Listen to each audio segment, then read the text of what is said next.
Hey!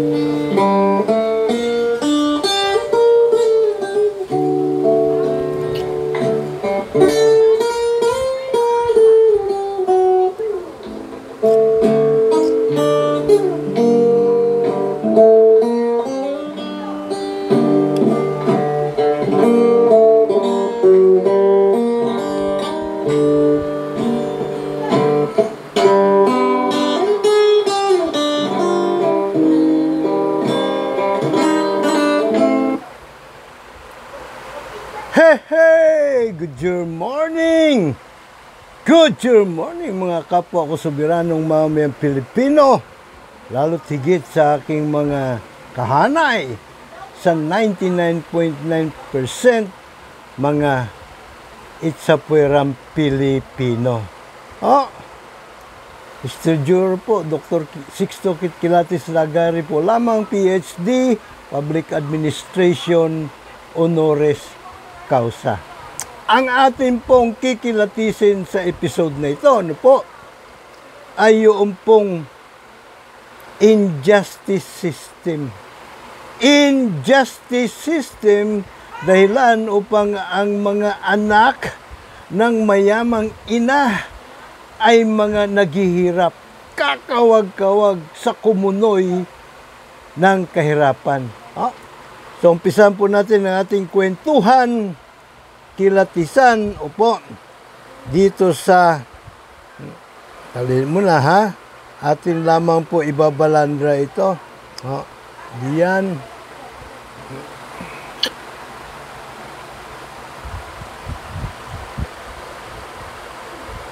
Tatabi muna natin yan.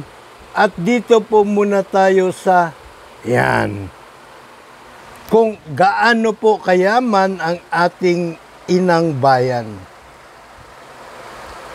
Meron pong 5. The most abundant metallic minerals in the Philippines. No ha? So, isa-isahin po natin. Alaman po ha.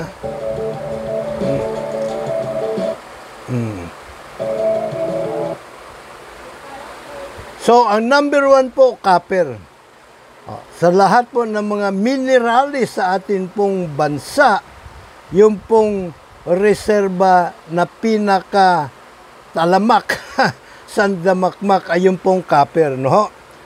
Abay, 4 billion metric tons, no po, ang deposito ng copper po, ang ating reserba ng copper, no po. Ngayon, ang susunod po na meron tayong kayamanan sa sandamakmak, bukod sa copper, ay ito naman pong, number 1 ka na nga copper hindi, ito pala pong pinapagagamitan ng copper, ano po. Ginagawa siyang coins, ginagawa siyang mga kawad ng kuryente, daluyan ng kuryente, at sa gamot, gamot po, essential po nutrient for the body. Ito pong copper together with iron. It enables the body to form red blood cells. It helps maintain healthy bones, blood vessels, blah blah blah. No po. So ang pauna pa lang yan. Ano yung pangalawa? Pangalawa po yung gold, ginto. At napabalita nga, ibinenta, nakasalukuyang Pangulo.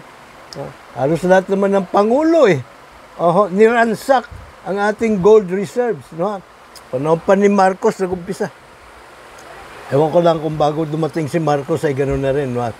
So, ito po as compiled by Market Development Organization, World Gold Council, also showed, pang-13 po tayo na kuhan ngayon pero ang katunayan niyan ay number 2 po tayo number 2 tayo sa gold ayan some estimate place the Philippines in the 2nd global position regarding untapped gold reserves.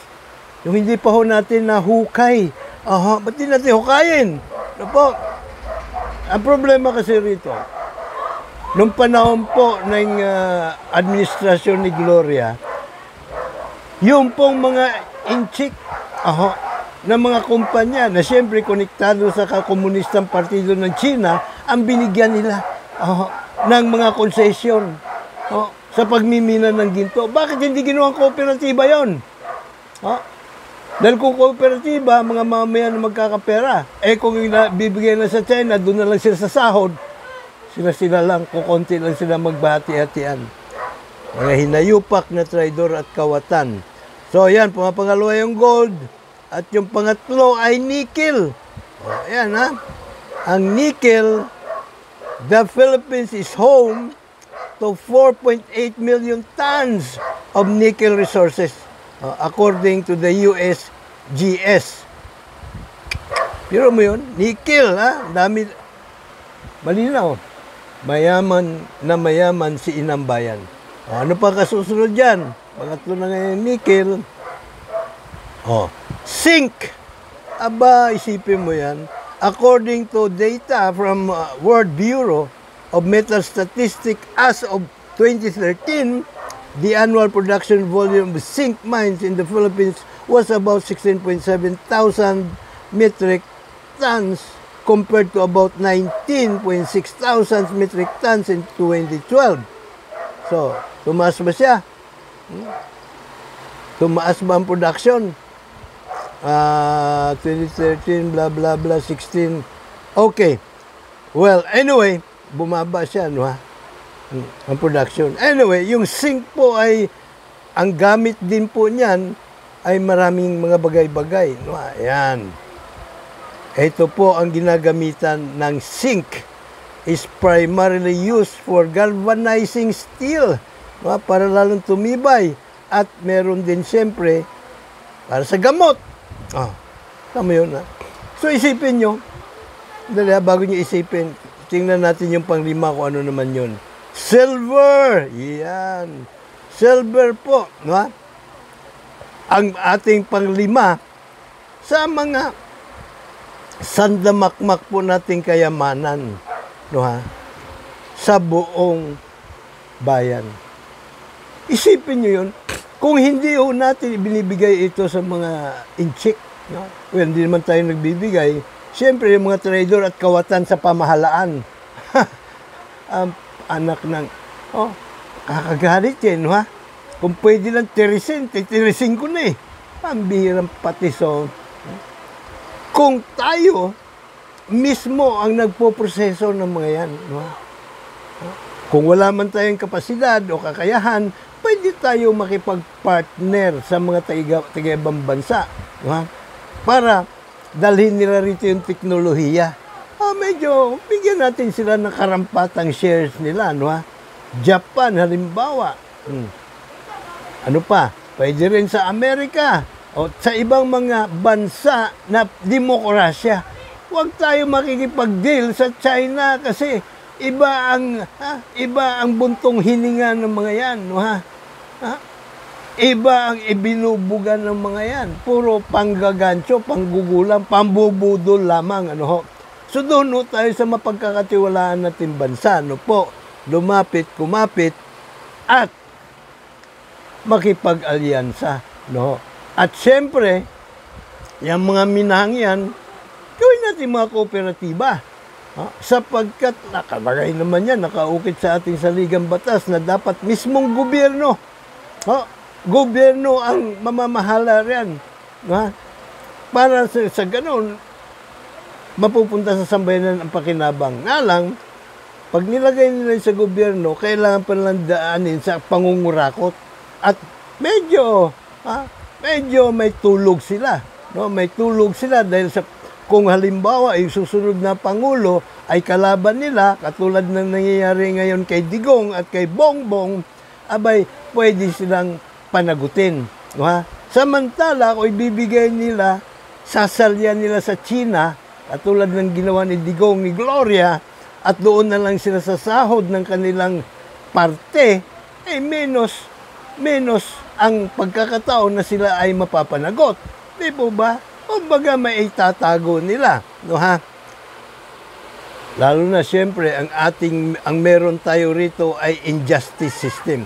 So malinaw, mayaman ang ating inambayan. At hindi lang itong ating malikas na kayamanan ng kanilang kinakamkam, maging yung ating ibinabayad na buwis, ninanakaw pa rin nila. Talagang unlimited ang kaswapangan ng mga traidor at kawatan sa pamahalaan. Bakit naman tayo napunta? Kung ganito tayo kayaman, paano tayo napunta sa kalunos-lunos na kalagayan? Halimbawa, ito pong ating mga kababayan. Let's take a look and listen.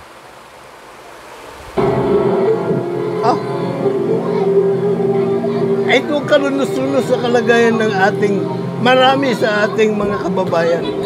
Tingnan mo naman yan.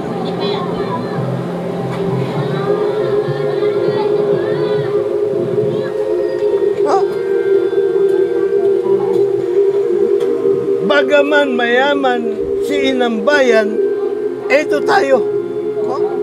Kalunos-lunos ang kalagayan. At hindi lamang po yan. Ang ganda naman ni ate. Hindi lamang po yan. Ito pa po ang inaabot ng ating mga kababayan.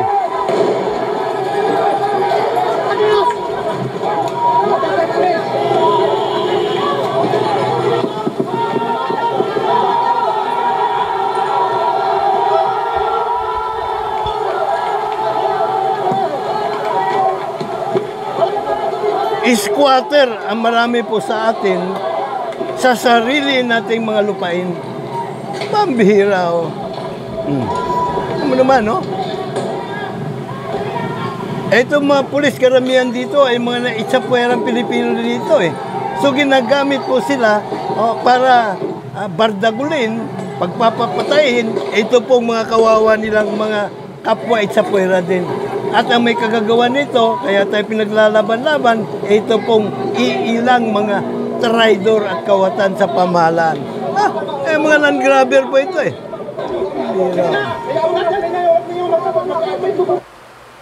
So malinaw po, pinaglalaban-laban tayong mga itsapwera ng mga traidor at kawatan sa pamahalaan.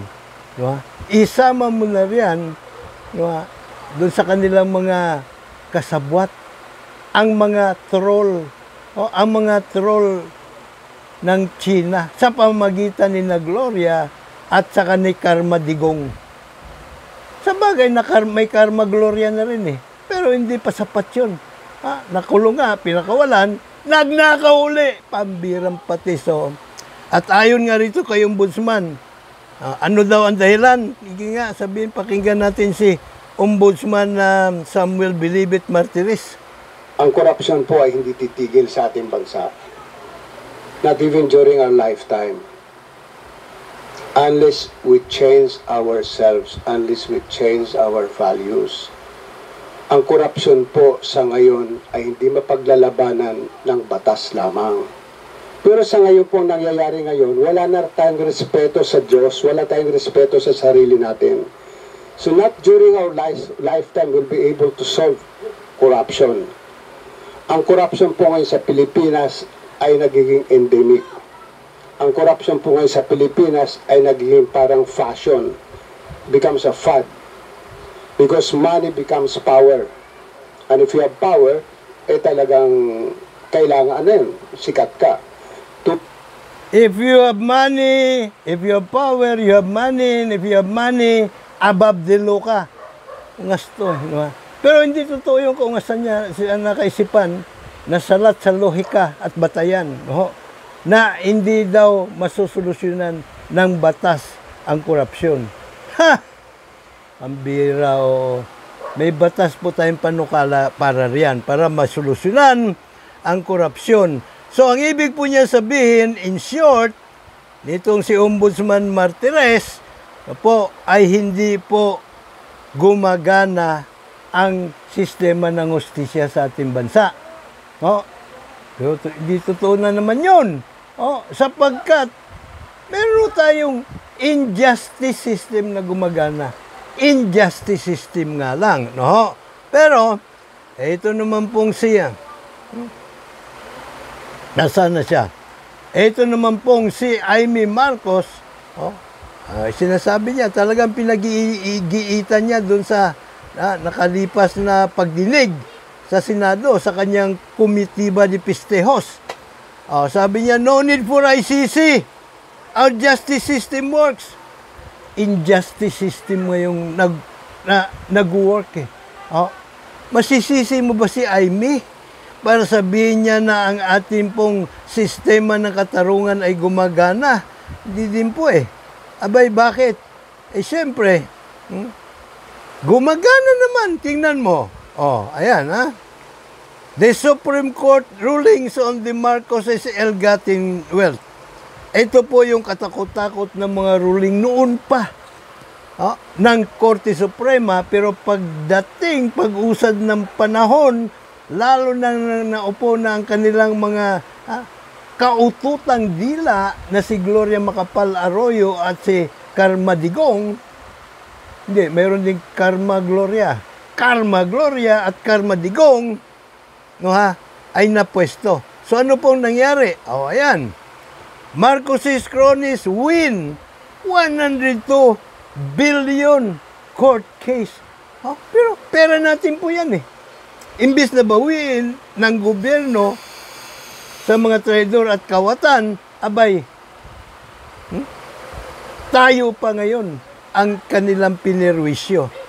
So, may tama si Aimee. Gumagana ang injustice system sa ating bansa. No?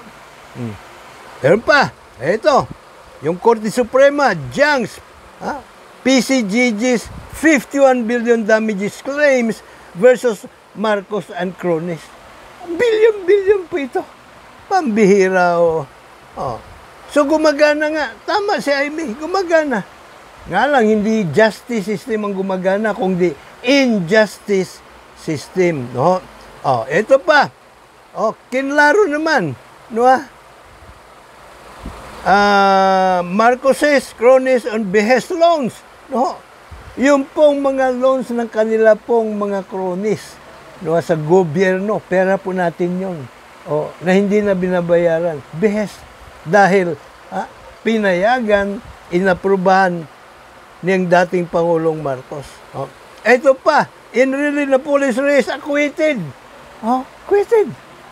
Acquitted po sila. Sa pandarambong, pambirang patiso. So, gumagana. Tama si Aimee Marcos.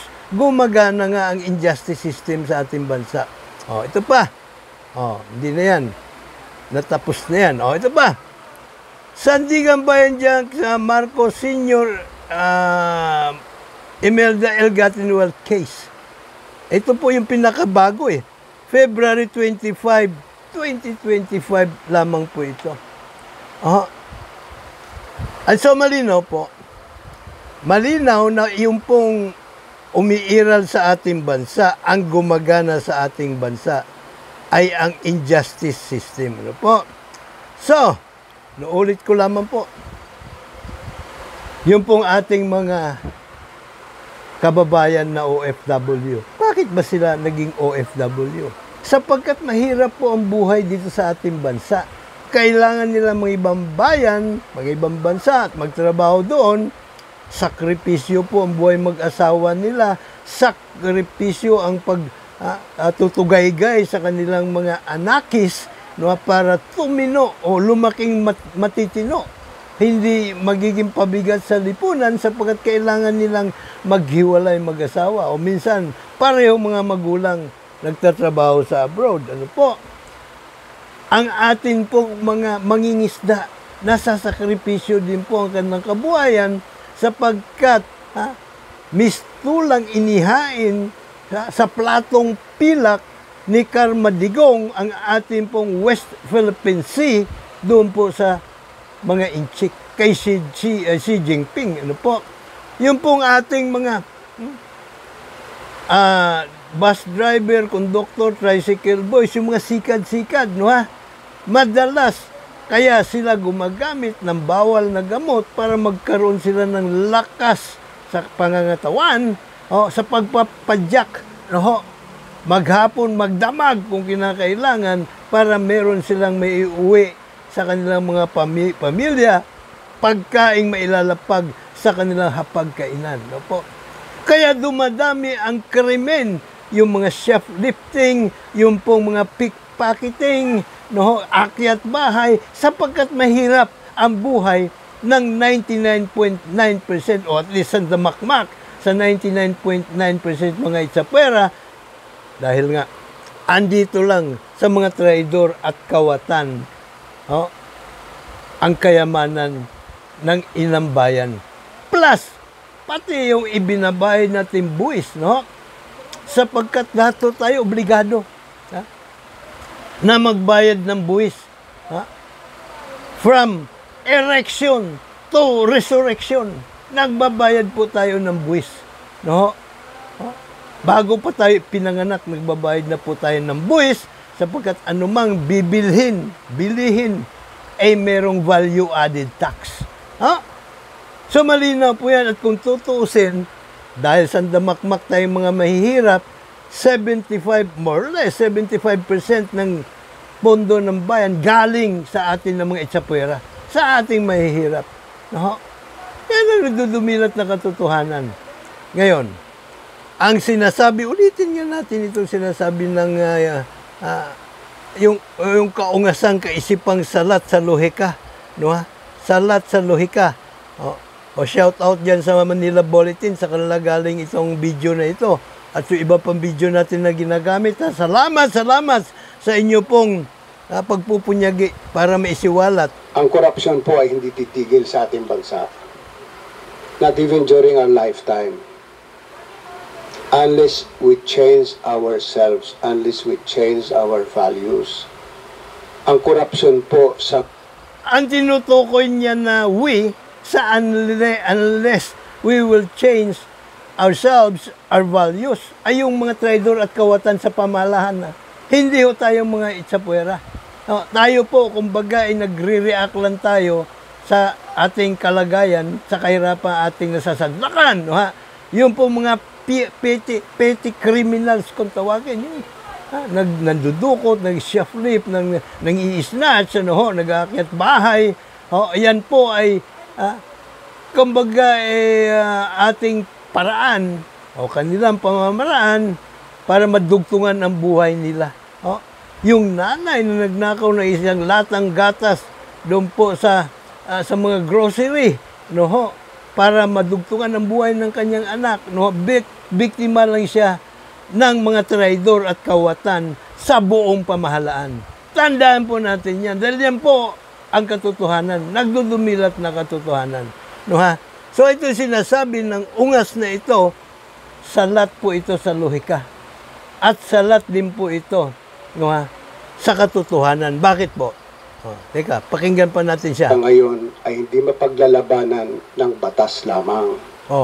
Hindi daw mapaglalabanan ng batas lamang. Karantataduhan po yung sinasabi ng ungas na ito. Bakit kanyo?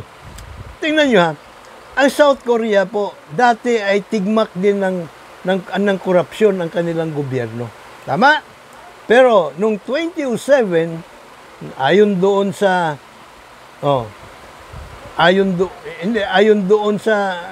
kanilang kasaysayan, nag-shift sa hukuman trial by jury of the people ang South Korea. At nakita nyo naman, 5 years po sila nag-eksperimento. Simula 2007 hanggang 2012. At maganda kinalalabasan. Marami po silang napapanagot na dati nilang Pangulo nakurakot. Nakakulong, nabawi yung kinurakot. And so, 2012 up to now, at siyempre hanggang till eternity na yan, till kingdom come na yan, hukuman trial by jury ang meron sa kanila.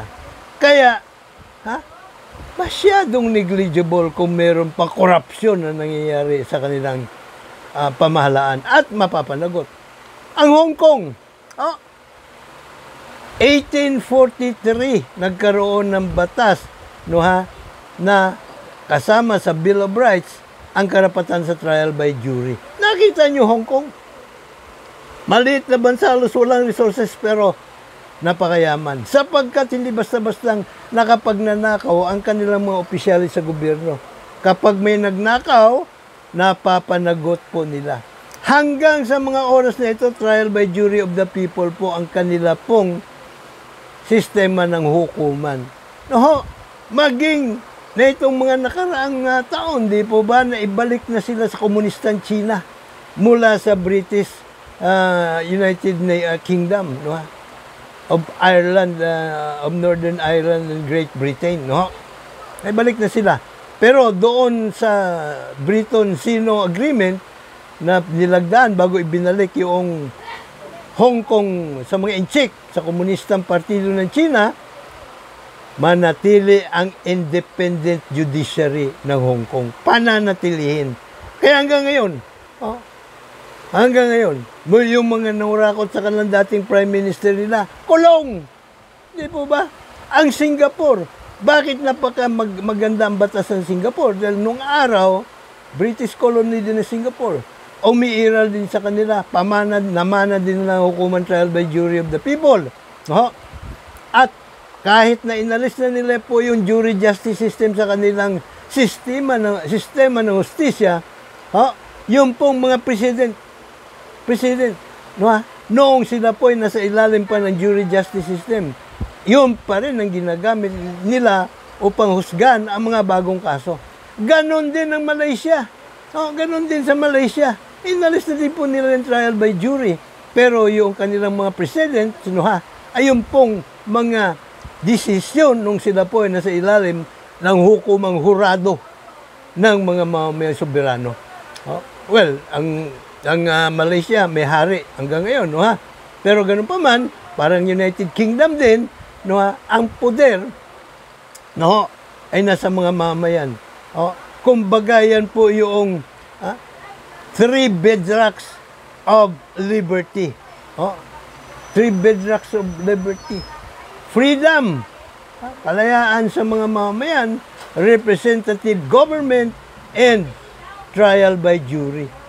Para walang ligtas ang mga traidor at kawatan sa pamahalaan.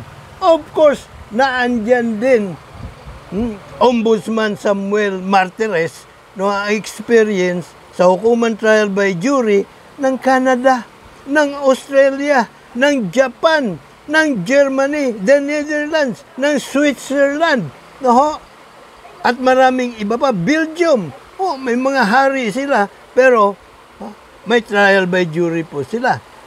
So, hindi totoo sinasabi mo, Martires, no, na hindi pwedeng daanin sa batas ang solusyon sa korupsyon. Maling-mali ang iyong nalalaman. Kaungasang kaisipan, iyan nasalat sa lohika. Bakit kamo?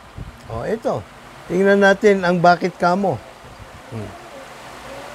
Yan. Okay? Ang trial by jury po, no, ha? Mga mamayan ang umusga. Independent. Hindi pwedeng sindikatuhin, hindi pwedeng takutin, hindi pwedeng pagbantaan. Well, pwede, pero pwedeng pagbantaan, pero mahirapan sila sapagkat unang-una, yung mga jurors po, mapag-grand juror ka man o trial juror, hindi po kilala ang iyong pagkatao. Bukod sa hindi kilala ang iyong pagkatao, protektado ka pa ng Secret Service staff o personnel, no? Sinusundan ka, minamatyagan ka, no, para masigurado ang iyong kaligtasan, maging ang iyong pamilya, no, ha? Talagang tinutustusan ng gobyerno yan, no, ha? Para ang katarungan, ang rule of law ay manaig, no?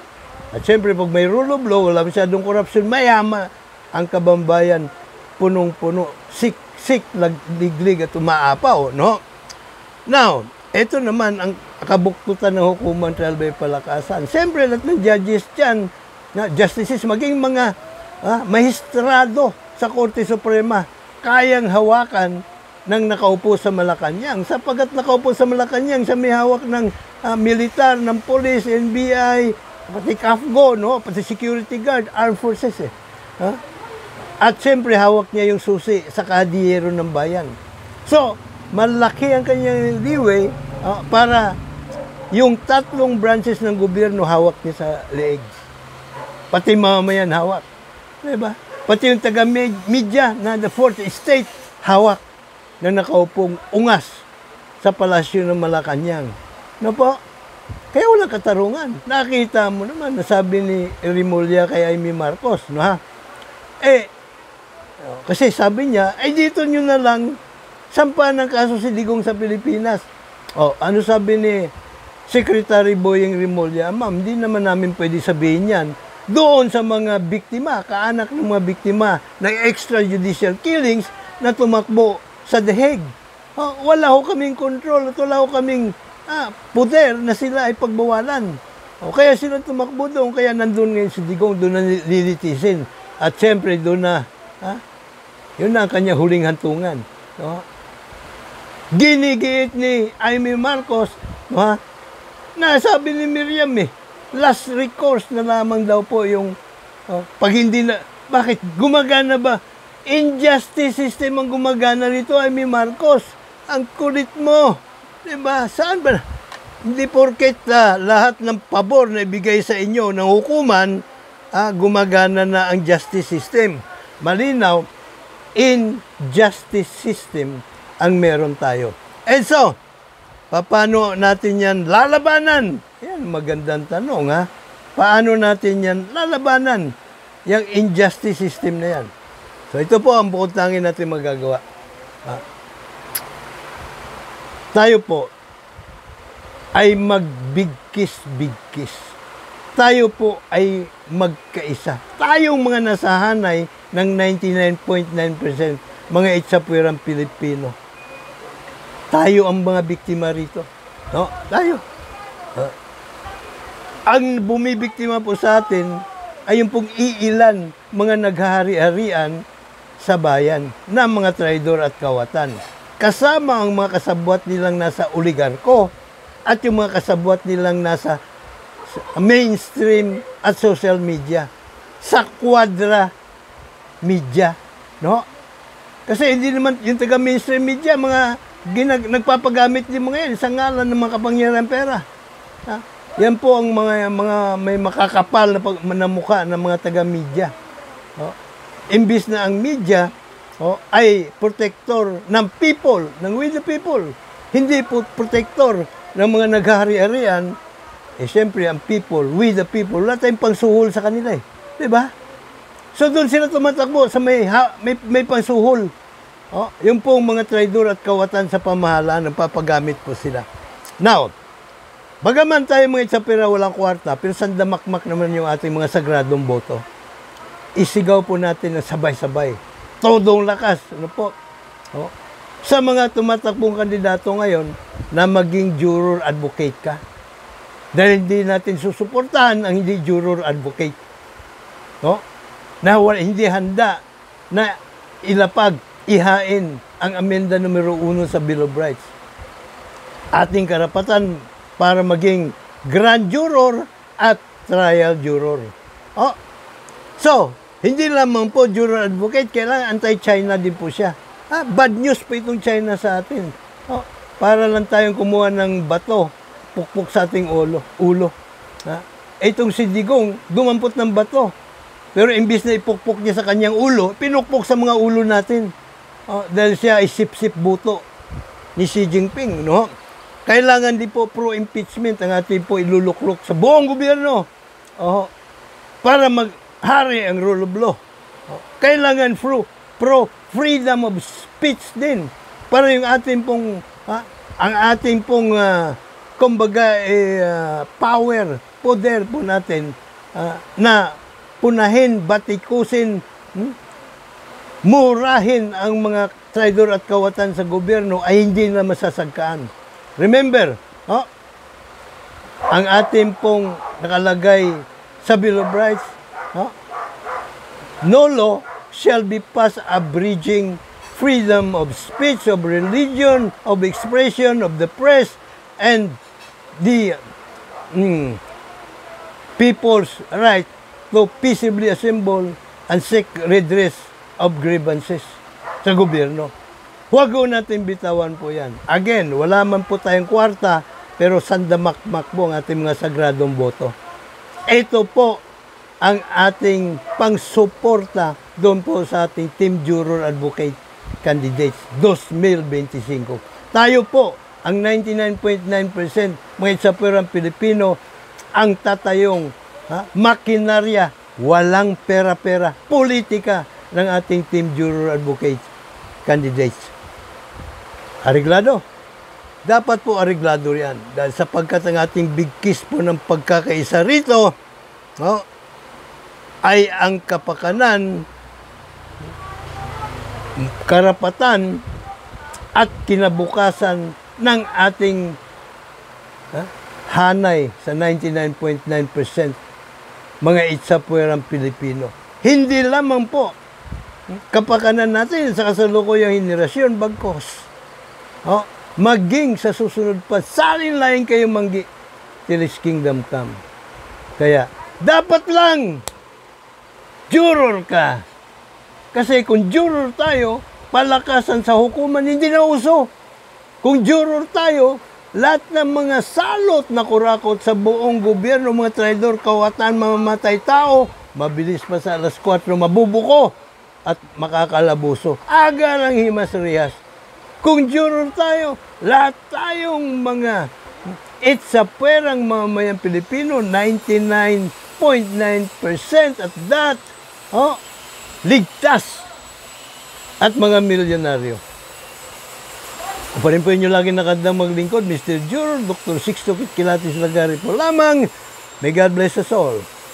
May God bless Philippines.